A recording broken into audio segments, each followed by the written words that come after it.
What if your dream life was a beautiful lie? You're pregnant, married to a millionaire, with your best friend by your side to share the joy. Then you discover they're having an affair, and he leaves you for her. You think you've lost everything. But the true shock comes 9 months later, when your child is born, revealing a stunning secret that changes all their lives forever. This is a story of devastating betrayal, a shocking truth, and the incredible strength a woman finds when she has nothing left to lose. Before we begin, take a moment and comment your city below. It's always fascinating to see where everyone is tuning in from around the world. Now, let's dive in.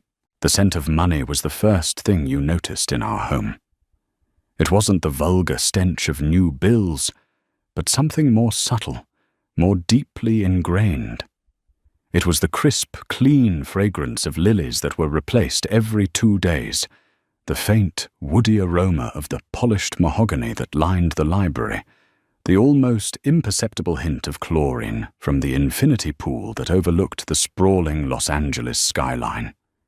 It was the smell of a life so meticulously curated that it left no room for the messy, unpredictable sense of actual living. I had been breathing this rarefied air for 5 years, and I had mistaken it for happiness. My husband, Adrian Vaynor, was the architect of this perfect world. He was a man who didn't just enter a room, he conquered it.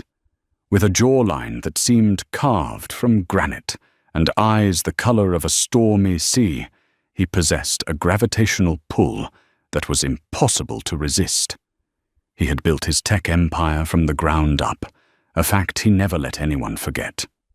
He spoke of his success not with the quiet confidence of a man who is secure in his achievements, but with the relentless, almost desperate fervor of a man who is terrified of losing it all.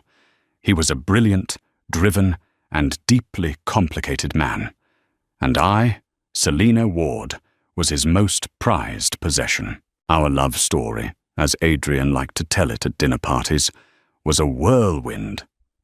I was a struggling artist, working in a small gallery, and he was the wealthy, charismatic benefactor who had been captivated by my raw, untamed talent. He had swept me off my feet, showered me with affection, and introduced me to a world of unimaginable luxury. He had given me everything I could ever want, and in return, all he had asked for was me. All of me. My time, my dreams, my very identity. It was a price I had paid without realizing I was making a transaction. My best friend, Vanessa, had been there from the beginning. We had been inseparable since college, 2 halves of the same soul. She was the practical, grounded one to my dreamy, artistic nature. She had celebrated my triumphs, held me through my heartbreaks, and had been my maid of honor when I married Adrian. She was the one person I thought I could trust implicitly. But lately, a strange, almost imperceptible distance had grown between us. Her compliments seemed to have a sharper edge. Her laughter didn't quite reach her eyes, and she had developed a habit of touching Adrian's arm a little too often, a little too long. I had dismissed it as my own pregnancy-induced paranoia, the hormonal anxieties of a first-time mother. I couldn't have been more wrong. The day my world shattered began like any other. I was 7 months pregnant, and the baby, a boy we had already named Thomas, was a constant, reassuring presence within me. I spent the morning in my studio, a beautiful, light-filled space that Adrian had built for me.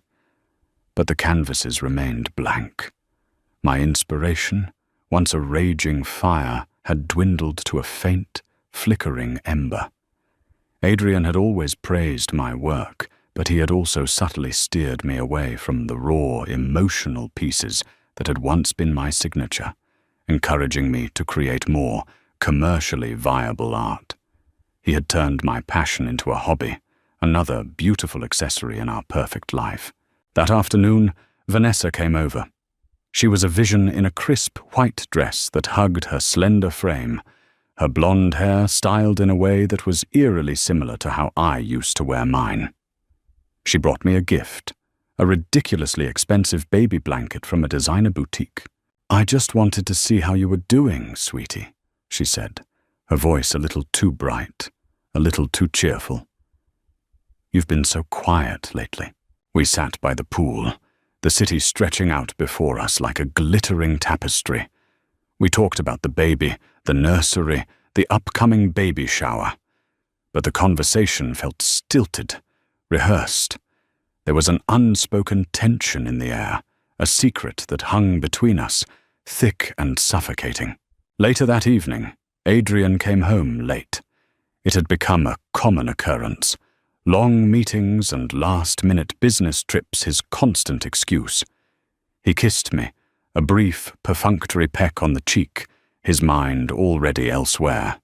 He told me he had to go out again, a dinner with some investors. I didn't question him. I had learned not to. It was a little after midnight when I woke up with a thirst I couldn't quench. As I walked past the library, I heard voices. Adrian's, low and urgent, and another, a woman's, soft and familiar. My heart began to pound, a frantic, terrified drum against my ribs. I pushed the door open, and there they were, Adrian and Vanessa, their bodies entwined, their faces inches apart. They sprang apart, their eyes wide with a mixture of shock and guilt. But there was something else in Vanessa's eyes, a flicker of triumph, a cruel, vindictive gleam that I had never seen before. The silence that followed was a living, breathing thing. It was filled with the sound of my world breaking, the shattering of a million illusions. Adrian was the first to speak, his voice cold, devoid of any emotion. "Selene," he said, his tone as sharp as a shard of glass. "We need to talk." But there was nothing to talk about. The truth was there, in the disheveled state of their clothes, in the guilty flush on their faces, in the way Vanessa refused to meet my eyes. My husband and my best friend. The two people I loved and trusted most in the world. It was a betrayal so profound, so devastating, that it felt like a physical blow. I stumbled back, my hand on my belly. A silent, desperate plea to protect my unborn child from the wreckage of my life. The gilded cage had shattered, and I was left standing in the ruins, alone and exposed. The moments that followed the discovery were a blur of fragmented images and disjointed sounds, like a film that had been violently ripped from its reel. I remember the cold, hard feel of the marble floor beneath my bare feet, as I backed away from the library, the way the soft, ambient lighting of the hallway seemed to mock the darkness that was consuming me. I remember the look on Adrian's face, not of remorse, but of cold, calculated annoyance. He wasn't sorry for what he had done. He was angry that he had been caught. "Selene, let's be rational about this," he said, his voice a low, menacing growl. He had followed me into the grand foyer, his footsteps echoing in the cavernous space. Vanessa remained in the library, a shadowy figure lurking in the background, her presence a constant, suffocating weight. "Rational?" I whispered, the word a foreign, meaningless sound. "You want me to be rational?" "There's no need for hysterics," he said, his voice laced with a cruel, dismissive tone. "It's not good for the baby. The baby." He had the audacity to mention our child, the innocent life that was caught in the crossfire of his deceit. A wave of nausea washed over me, and I gripped the edge of a console table to steady myself. "How could you?" I asked, my voice barely a whisper. "With her, with Vanessa, these things happen, Selene," he said, his words a casual, careless dismissal of our life together. People change. Feelings change. He spoke of our marriage as if it were a business deal that had gone sour, a contract that was no longer mutually beneficial. There was no apology, no explanation, just a cold, brutal severance. He told me that he and Vanessa were in love, that they had been for months. He said he had been waiting for the right time to tell me, a statement so absurd, so patently false, that it was almost laughable. And then Vanessa emerged from the library, her face a mask of feigned sympathy. She approached me, her hands outstretched, as if to offer comfort. I flinched, recoiling from her touch as if she were a venomous snake. "Celine, I'm so sorry," she said, her voice thick with a cloying, insincere sweetness. "I never wanted to hurt you." "You're sorry," I said, my voice rising with a mixture of disbelief and rage. "You're my best friend, Vanessa. My sister. I trusted you with everything. And you did this?" "I couldn't help it," she said, her eyes welling up with crocodile tears. "We fell in love. It was a mistake, but it was real." Her words were a twisted, self-serving justification, a pathetic attempt to paint herself as a victim of circumstance. She had not stumbled into this. She had orchestrated it.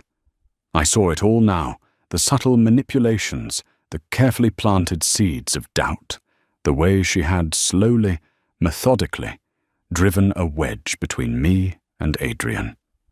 She had coveted my life, my husband, my happiness.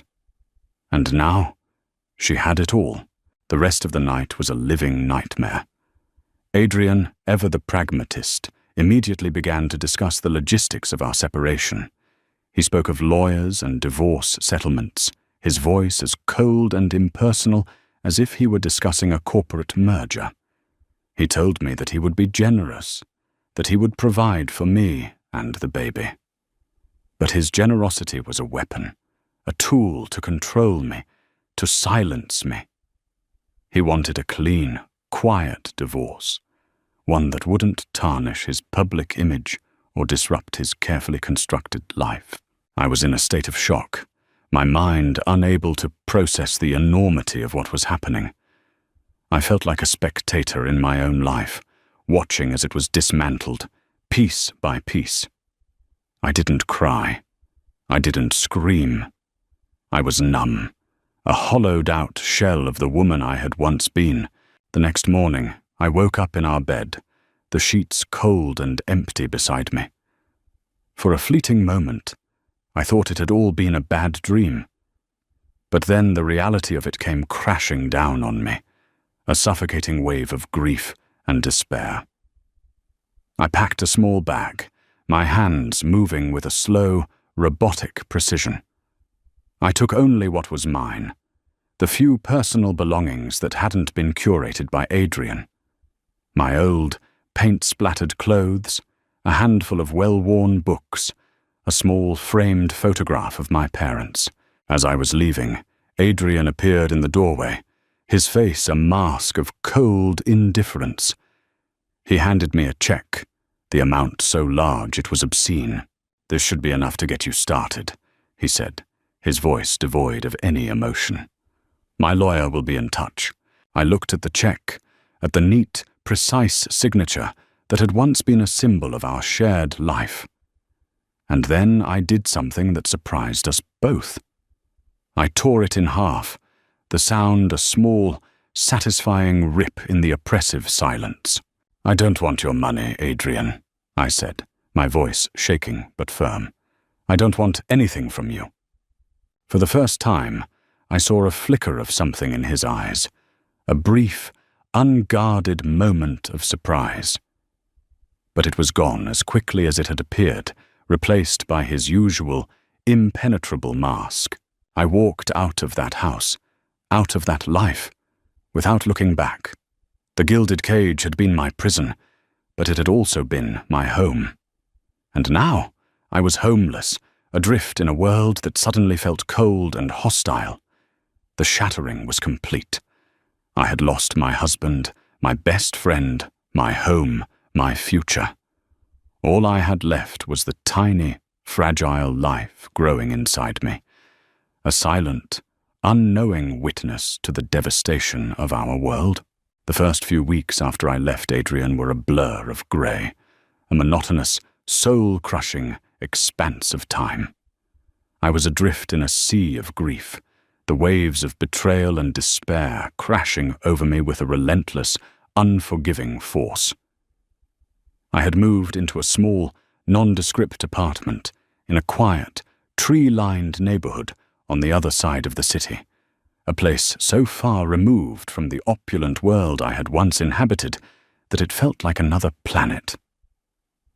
The apartment was sparsely furnished, the walls a stark, unforgiving white. It was a blank canvas, a reflection of the emptiness that had taken root in my soul. I spent my days in a state of suspended animation, moving through the motions of life without actually living. I ate when I remembered to, slept in fitful, dreamless bursts, and stared at the blank canvases in my makeshift studio, the vibrant colors of my paints mocking the monochrome world I now inhabited. The silence of the apartment was a constant, oppressive presence, a stark contrast to the carefully curated soundscape of my former life. There was no soft, ambient music, no gentle hum of the state-of-the-art air conditioning, just the occasional siren in the distance, a mournful, wailing reminder of the city that lay outside my door, a city that felt both alien and hostile. The financial reality of my new life was a harsh, unforgiving slap in the face. I had walked away from Adrian's money, a decision I had made in a moment of defiant pride. But pride, I soon discovered, was a luxury I could no longer afford. The small savings I had were dwindling at an alarming rate, and the prospect of finding a job in my current state felt like an insurmountable challenge. I was 7 months pregnant, my body a constant, physical reminder of the life I had lost. Who would hire a heavily pregnant woman with a resume that was 5 years out of date? My only connection to my old life was the relentless, intrusive presence of Adrian's lawyer, a sleek, predatory man named Marcus, who called me with a maddening, almost daily, persistence. He spoke of settlement agreements and non-disclosure clauses, his voice a smooth, venomous purr. Adrian, it seemed, was desperate to finalize our divorce, to erase me from his life as quickly and as quietly as possible. He was offering me a generous settlement, a sum of money that would have once seemed astronomical. But it came with a price. I would have to sign a non-disclosure agreement, a legally binding contract that would silence me, that would prevent me from ever speaking about our marriage, about his affair, about the truth. It was a gilded cage of a different sort, a prison of silence in exchange for financial security. I refused. My only solace during those dark, lonely days was the small, unassuming community I found in my new neighborhood. There was Mrs. Rodriguez, the elderly woman who lived in the apartment below me, a warm, kind-hearted soul with a smile that could chase away the darkest of clouds. She would often leave small, foil-wrapped packages of homemade tamales outside my door, a silent, compassionate offering of nourishment and comfort. There was Ben, the owner of the small, independent bookstore down the street, a gentle, soft-spoken man with a passion for literature and a seemingly endless supply of herbal tea. He would let me sit in his shop for hours, the quiet, comforting scent of old books and brewing tea, a soothing balm to my frayed nerves. And then there was Sarah, a single mother who lived a few doors down. She was a force of nature, a whirlwind of chaotic, infectious energy. She had a 6-year-old daughter named Lily, a bright, inquisitive child with a smile that could light up a room. Sarah had been through her own messy divorce, and she understood my pain in a way that no one else could. She didn't offer me pity or platitudes. She offered me something far more valuable, her friendship. "He's a bastard, Celine," she said one afternoon as we sat on a park bench, watching Lily play on the swings. "A rich, powerful, and utterly soulless bastard. But you're not alone. You have me, and you have that little one in there." She gestured to my swollen belly, her eyes soft with a mixture of empathy and understanding. It was Sarah who finally convinced me to pick up my paintbrushes again. She had seen the blank canvases in my apartment, the untouched tubes of paint. She had recognized the artist that was buried beneath the layers of grief and despair. "You need to paint, Celine," she said, her voice firm but gentle. "It's who you are. Don't let him take that from you, too." And so, I began to paint. At first it was a struggle. My hands felt clumsy, my mind a barren, desolate landscape. But then, slowly, tentatively, something began to shift. I started to paint not for an audience, not for commercial viability, but for myself. I painted the raw, visceral emotions that were churning inside me. The anger, the grief, the betrayal, the fear. My canvases became a riot of dark, swirling colors, of jagged, angry lines, of fractured, distorted images. It was messy, it was chaotic, it was painful, but it was also honest. It was real. One afternoon, as I was working on a particularly intense piece, a swirling vortex of black and crimson, I felt a sudden, sharp kick from within. I stopped, my hand on my belly, a small, involuntary smile touching my lips. It was a reminder, a gentle, insistent nudge from the tiny life that was growing inside me. A life that was mine, and mine alone. In the ashes of my old life, a small, fragile ember had begun to glow. It was the ember of my art, the ember of my newfound friendships, the ember of my own indomitable spirit. It was the ember of hope. And for the first time in a long time, I felt a flicker of warmth, a faint, tentative promise of a new dawn. The final months of my pregnancy were a strange, surreal time. My body, once a source of pride and pleasure, had become a foreign, unfamiliar landscape. I was swollen and ungainly, my movements slow and deliberate. Sleep was a distant, unattainable luxury. My nights punctuated by a relentless series of aches, pains, and a constant urgent need to pee. And yet, for all the physical discomfort, there was a strange, almost mystical beauty to it all. I was a vessel, a conduit for a new life, a miracle that was unfolding within me, day by day, moment by moment. My life had settled into a quiet, predictable rhythm. I spent my mornings at the bookstore with Ben, the gentle, comforting scent of old paper and brewing tea, a welcome respite from the chaos of my thoughts. He would recommend books for me, poetry mostly, the words of Rilke and Neruda, a soothing balm to my wounded soul. In the afternoons, I would paint, my small apartment transformed into a vibrant, chaotic studio. My art was my therapy, my sanctuary, the one place where I could be completely, unreservedly myself. I poured my pain, my anger, my grief onto the canvas, transforming the ugliness of my betrayal into something raw, powerful, and strangely beautiful. Sarah and Lily were my constant companions, a boisterous, life-affirming presence in my quiet, solitary world. Sarah, with her irreverent humor and her fierce, unwavering loyalty, was the sister I had lost, the friend I had thought I would never find again.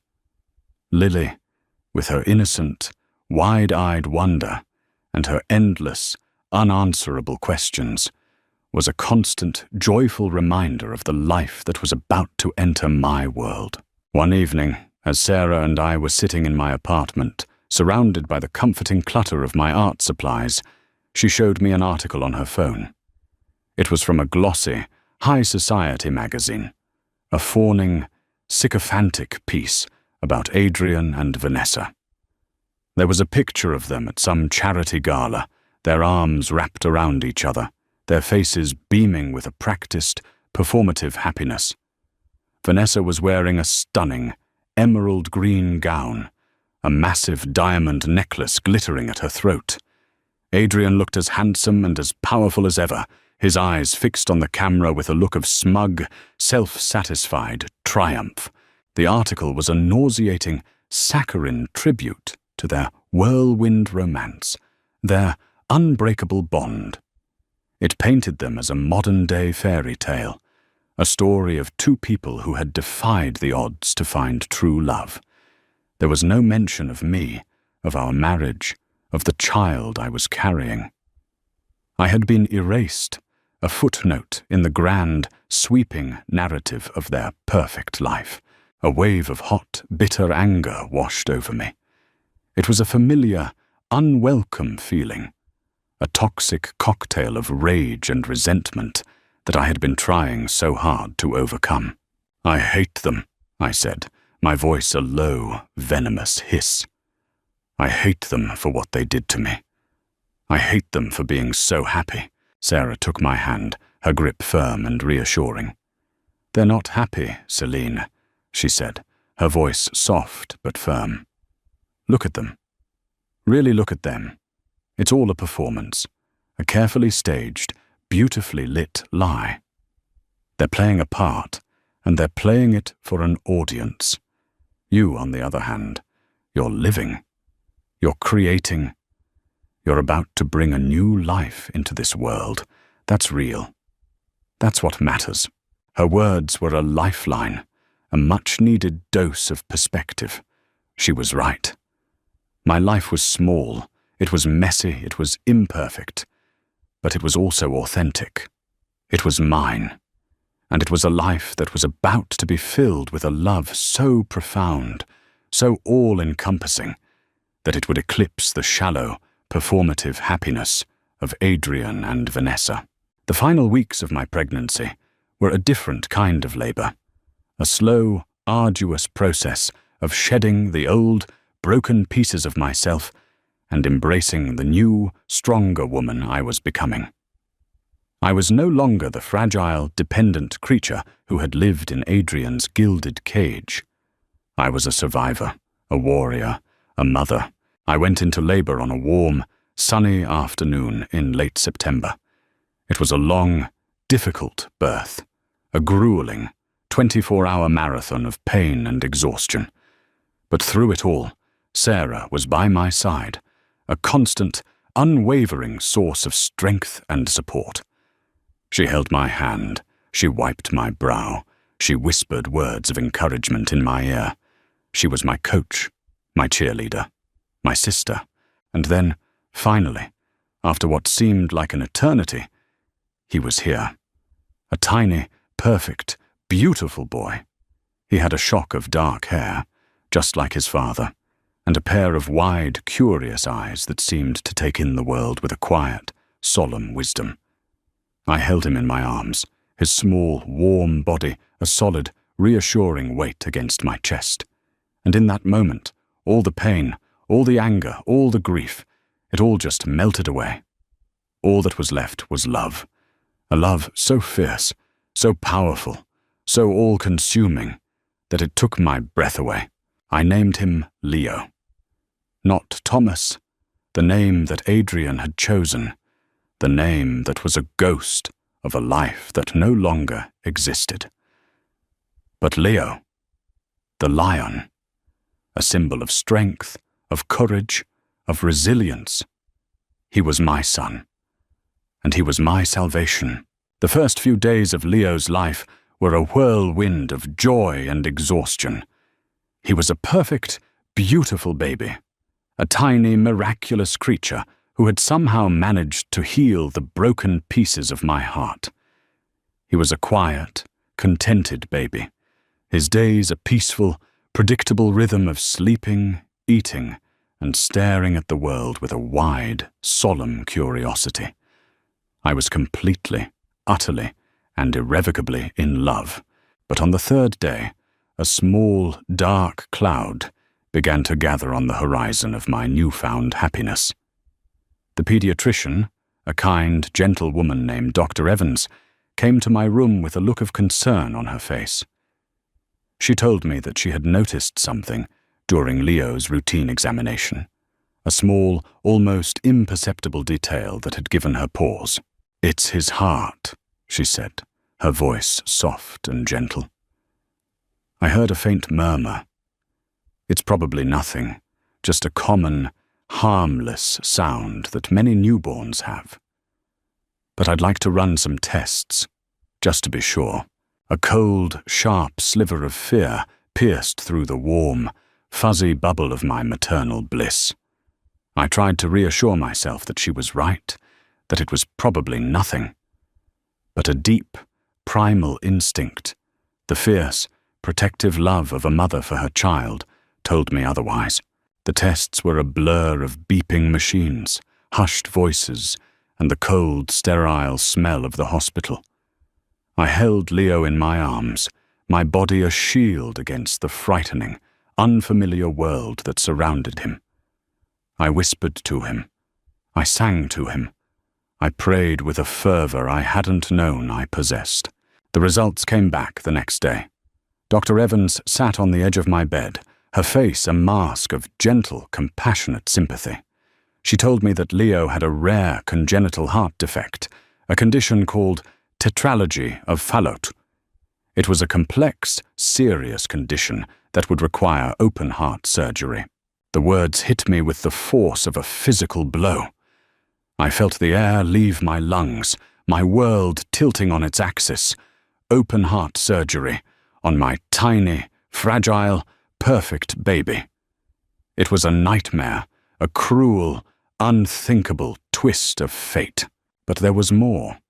Dr. Evans went on to explain that tetralogy of Fallot was often associated with a rare genetic syndrome, a condition called 22q11.2 deletion syndrome.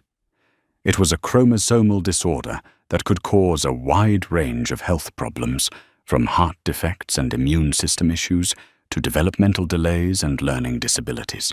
And then she said something that made my blood run cold. She told me that there was a physical marker that was sometimes associated with the syndrome, a small, distinctive birthmark, usually located on the upper back or shoulder. A memory, sharp and sudden, pierced through the fog of my shock and grief. A memory of a summer afternoon, years ago, at Adrian's family estate. We had been swimming in the lake, and Adrian had taken off his shirt, and there, on his left shoulder blade, was a small, crescent-shaped birthmark, the color of a faint, faded bruise. He had told me that it was a family trait, a Vaynor mark that had been passed down through generations of his family. With a trembling hand, I gently turned Leo over, and there, in the exact same spot on his tiny, perfect back, was the same crescent-shaped birthmark. The unveiling was complete. This was not just a random, tragic twist of fate. This was a legacy of secrets, of lies, of a genetic inheritance that had been passed down from father to son. Adrian had not just given my son his dark hair and his stormy eyes. He had given him this ticking time bomb in his chest, this shadow that would follow him for the rest of his life. A new kind of anger, cold and sharp and righteous, surged through me. This was no longer just about a broken heart and a shattered marriage. This was about my son, my beautiful, innocent, vulnerable son. And I would be damned if I was going to let him face this alone. I made a decision that was born not of weakness or desperation, but of a fierce, unyielding, maternal love. I was going to call Adrian, not to beg, not to plead, not to ask for his help, but to demand it. He was Leo's father, and it was time for him to face the consequences of his actions, to take responsibility for the life he had created, and then so carelessly abandoned. The battle for my son's life had just begun, and I was ready to fight. The phone call to Adrian was the hardest I have ever had to make. My hands were trembling, my heart was pounding, and my voice was a choked, barely audible whisper. I had rehearsed the words 100 times in my head, but when I heard his voice on the other end of the line, cold and distant and impatient, the carefully constructed sentences evaporated, leaving me with nothing but the raw, unfiltered truth. "It's Leo," I said, my voice cracking. "He's sick, Adrian. He's very sick." There was a long, heavy silence on the other end of the line. I could hear the faint, muffled sound of music in the background, the clinking of glasses, the murmur of voices. He was at a party, or a restaurant, or some other glamorous, carefree setting, a world away from the sterile, antiseptic reality of my hospital room. "What do you mean, sick?" he asked, his voice laced with a mixture of annoyance and disbelief. "What's wrong with him?" I told him everything. About the heart murmur, the tests, the diagnosis. I told him about the tetralogy of Fallot, the 22q11.2 deletion syndrome, the open heart surgery that Leo would have to endure. And then I told him about the birthmark. The silence that followed was different this time. It was not the silence of indifference, but the silence of shock. I could almost feel the ground shifting beneath his feet, the carefully constructed walls of his perfect world beginning to crumble. "I'll be there," he said, his voice a low, strangled whisper. And then he hung up. He arrived at the hospital a few hours later. He was a ghost of the man I had once known, his face pale and drawn, his eyes wide with a mixture of fear and disbelief. He was wearing a tuxedo, the stark, formal attire a jarring contrast to the grim, sterile environment of the neonatal intensive care unit. He stood by Leo's incubator, his gaze fixed on the tiny, fragile creature who was his son. He looked at the wires and tubes that snaked across Leo's small body, at the rhythmic, insistent beeping of the machines that were keeping him alive.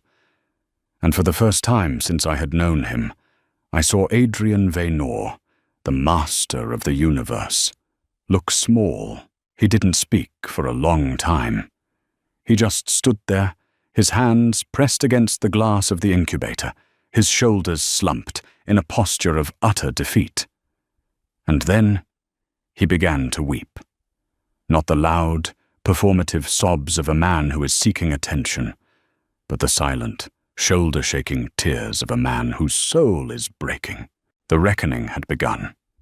The consequences of his actions, the reality of the life he had so carelessly created and then so cruelly abandoned, had come crashing down on him with the force of a tidal wave. This was not a problem that could be solved with money or lawyers or a carefully worded press release. This was real. This was his son. And he was sick. Vanessa arrived a little while later, a whirlwind of expensive perfume and feigned concern. She tried to put her arm around Adrian, to offer him comfort, but he flinched, shrugging her off with a look of cold, undisguised contempt. "What are you doing here?" he asked, his voice a low, menacing growl. "I came to support you, Adrian," she said, her voice a wounded, self-pitying whine. "I came to be here for you." "I don't want you here," he said, his voice as sharp as a shard of glass. "This is my son, my family. You are not a part of it." The words hung in the air, a brutal, public rejection that was as cruel as it was deserved.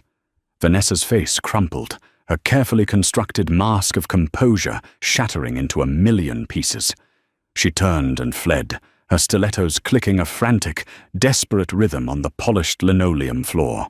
The carefully constructed world that Adrian and Vanessa had built together, a world that had been built on a foundation of lies and betrayal, had begun to unravel. The reckoning was not just Adrian's, it was hers too. In the days that followed, Adrian was a constant presence at the hospital. He sat by Leo's incubator for hours on end, his gaze never leaving his son's face. He spoke to the doctors, his voice low and urgent, his questions sharp and intelligent. He read every medical journal, every article, every piece of research he could find on Leo's condition. He was a man possessed, driven by a desperate, all-consuming need to understand, to fix, to control. But this was something he couldn't control. He was powerless, a spectator in a drama that was being played out on the tiny, fragile stage of his son's body. And in that powerlessness, I saw a flicker of something I had never seen in him before. Humility. The reckoning was a long, slow, painful process. It was a stripping away of the arrogance, the pride, the selfishness that had defined him for so long. It was a confrontation with the truth, a truth that was as undeniable as the crescent-shaped birthmark on his son's back. He was a father, and his son needed him. It was a role he had never wanted, a responsibility he had tried to escape, but it was a role he could no longer deny. The reckoning had come, and it had changed everything. The weeks leading up to Leo's surgery were a strange, surreal time. Adrian and I existed in a state of suspended animation, our lives revolving around the sterile, antiseptic world of the hospital. We were two strangers, bound together by a shared, all-consuming fear for the life of our son. The air between us was thick with unspoken words, with the ghosts of our shared past, with the raw, open wound of our betrayal. Adrian, true to his nature, had thrown himself into the role of the proactive, problem-solving father. He had consulted with the best pediatric cardiologists in the country, had arranged for a second and then a third opinion. He had offered to fly Leo to a specialized clinic in another state, to spare no expense to ensure that he received the best possible care. I, on the other hand, had retreated into a quiet, protective shell. I trusted Dr. Evans. I trusted the team of doctors and nurses who were caring for Leo, and I had a deep, intuitive faith in my son's strength and resilience. I resisted Adrian's frantic, almost desperate attempts to take control, to manage the situation as if it were a hostile corporate takeover. "He's not a business deal, Adrian," I said to him one afternoon, my voice quiet but firm. "He's our son, and he's in good hands." Our interactions were tense, stilted, and almost exclusively focused on Leo. We spoke of medical procedures and recovery timelines, of medication schedules and potential complications. We were two generals, planning a military campaign, our emotions carefully tucked away, our personal history a minefield that we both studiously avoided. But there were moments, small, unguarded cracks in our carefully constructed armor, when the past would come rushing back, a sudden, unexpected wave of grief and regret. I would catch him looking at me, his eyes filled with a strange, unreadable expression, a mixture of remorse and a deep, profound sadness. And in those moments, I would feel a flicker of the old, familiar connection, the ghost of the love that had once bound us together. He offered me money, of course. He wanted to buy me a new apartment, a bigger, more comfortable space for me and Leo. He wanted to set up a trust fund for our son, to ensure that he would never want for anything. But I refused. I had my small, sunny apartment. I had my art. I had my community. I had built a life for myself, a life that was small and simple and real, and I was not going to let him buy his way back into it. "I'll accept your help with Leo's medical bills," I told him, my voice firm and unwavering. "But that's it. I don't want your money, Adrian. I don't want anything from you." The day of the surgery was the longest, most terrifying day of my life. Adrian and I sat in the waiting room, the silence between us a heavy, suffocating blanket. Sarah was there, a constant, reassuring presence, her hand a warm, comforting weight on my shoulder. Ben had brought me a book of poetry, a small, thoughtful gesture that brought tears to my eyes. Mrs. Rodriguez had sent a small, hand-knitted blanket for Leo, a tangible symbol of the love and support that surrounded us. Adrian, for his part, was alone. His phone, usually a constant, insistent presence, was silent. His business empire, his friends, his glamorous life, they had all faded into the background. In that moment, he was just a man, a father, terrified for the life of his son. The surgery was a success. The surgeon, a brilliant, compassionate woman with kind, gentle eyes, came to us with a smile on her face. She told us that Leo was a fighter, that he had come through the procedure with flying colors. The relief was so profound, so overwhelming, that it brought me to my knees. I wept, not with grief, but with a deep, shuddering gratitude. And then, something unexpected happened. Adrian reached out, his hand resting on my shoulder, a gesture of shared relief, of a fragile, tentative connection. In the weeks that followed, as Leo slowly, miraculously began to heal, a new, fragile bridge began to form between me and Adrian. It was not a bridge that would lead us back to the life we had once shared, but a new, different kind of connection, one that was built on a foundation of shared love for our son. He would come to my apartment to see Leo, his visits short, formal, and always announced in advance. He would hold his son in his arms, his touch gentle, almost reverent.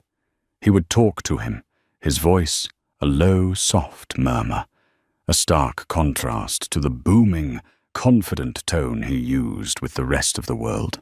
He never spoke of Vanessa.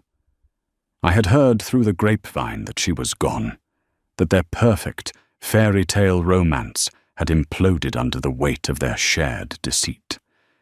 He never apologized for what he had done, not in words. But his actions, his unwavering devotion to our son, his quiet, respectful deference to me, they were a silent, ongoing apology, a testament to the man he was becoming. The bridge between us was fragile, it was tentative, it was built on the wreckage of our past. But it was there, and it was built for Leo. And for now, that was enough. 5 years. It's a lifetime, and it's the blink of an eye. 5 years ago, I was a broken, shattered woman, my world a pile of smoldering ruins. Today I am whole, I am strong, I am happy. It's a different kind of happiness than the one I once knew, the one that was built on a foundation of wealth and illusion. This happiness is real. It's earned. It's mine. My small, sunny apartment is no longer a blank canvas of grief and despair. It's a vibrant, chaotic, joy-filled home. The walls are covered with Leo's artwork, a riot of color and imagination. My own paintings, the raw, emotional landscapes of my past, have been replaced by a new series, a collection of bright, hopeful, life-affirming pieces that have garnered a surprising amount of critical acclaim. I have my own small gallery now, a beautiful, light-filled space that I share with a collective of other local artists. It's a dream I had long since abandoned, a dream that has been resurrected from the ashes of my old life. Leo is a force of nature. He is a bright, curious, and endlessly energetic 5-year-old. He has his father's dark hair and his stormy eyes, But he has my spirit, my resilience, my love of life. His health, once a constant source of fear and anxiety, is now a testament to his strength and the miracle of modern medicine. He has a faint, silvery scar on his chest, a battle wound that he wears with a fierce, innocent pride. He is a survivor, a warrior, a lion. Adrian is a constant, if distant, presence in Leo's life. He is a good father, a better father than I ever could have imagined. He sees Leo every weekend, their time together, a carefully orchestrated, almost formal affair. He takes him to museums and baseball games, to parks and playgrounds. He is patient, he is kind, he is present. He is a different man than the one I married, a man who has been humbled by the profound, life-altering experience of fatherhood. Our relationship is a strange, delicate dance. We are not friends, not really. The wound of his betrayal is too deep, the scar tissue too thick. But we are partners. We are co-parents. We are two people who are bound together by a shared, unconditional love for our son. We talk about Leo, about his school, his friends, his dreams. We are polite, we are respectful, we are civil. It's a fragile peace, a hard-won truce. But it's a peace that we have both worked hard to maintain. He is alone. His relationship with Vanessa, as I had suspected, had been a casualty of the reckoning. Their love, built on a foundation of lies and deceit, had been no match for the harsh, unforgiving light of reality. He has had other relationships, I'm sure, but none of them have lasted. He is a man who is still searching, still trying to fill the void that was left in the wake of his self-inflicted destruction. Sometimes I see a flicker of the old Adrian, a flash of the arrogance, the ambition, the relentless drive that had once defined him. But it's different now. It's tempered by a newfound humility, a quiet, almost melancholic wisdom. He had it all, and he lost it all. And in that loss, he has found something far more valuable. A second chance. As for me, I have found a different kind of love. A love that is quiet and gentle and real. Ben, the kind, soft-spoken owner of the bookstore, has become more than just a friend. He is my partner, my confidant, my rock. He loves me for who I am, not for who he wants me to be. He loves my art. He loves my son. He loves the strong, independent woman I have become. One evening, as Ben and I are sitting on the porch of my small, cozy home, watching Leo chase fireflies in the fading light, I feel a profound, overwhelming sense of peace. It's a peace that has been hard-won, a peace that has been forged in the fires of betrayal and despair. It's the peace of a woman who has not just survived, but has thrived. Adrian was not my happy ending. He was my beginning. He was the catalyst that forced me to break free from the gilded cage I had mistaken for a home, to find my own voice, my own strength, my own happiness. The dawn that has broken in my life is not the one I had once dreamed of, the one that was filled with the glittering, ephemeral light of wealth and illusion. It's a different dawn, a real dawn, a dawn that is filled with the warm, steady, and enduring light of love, of family, of a life that is truly, authentically, and unapologetically my own. This story is a powerful reminder that the most devastating betrayals can sometimes lead to the most profound transformations. It's about the strength of the human spirit, the fierce, unconditional love of a mother, and the long, difficult road to redemption. If this story touched your heart, if it made you believe in the power of resilience and the promise of a new dawn, please give this video a thumbs up and share it with someone who might need to hear this message. And don't forget to subscribe to our channel for more stories that will inspire you, move you, and remind you that even in the darkest of nights, there is always the promise of a new day. Thank you for watching.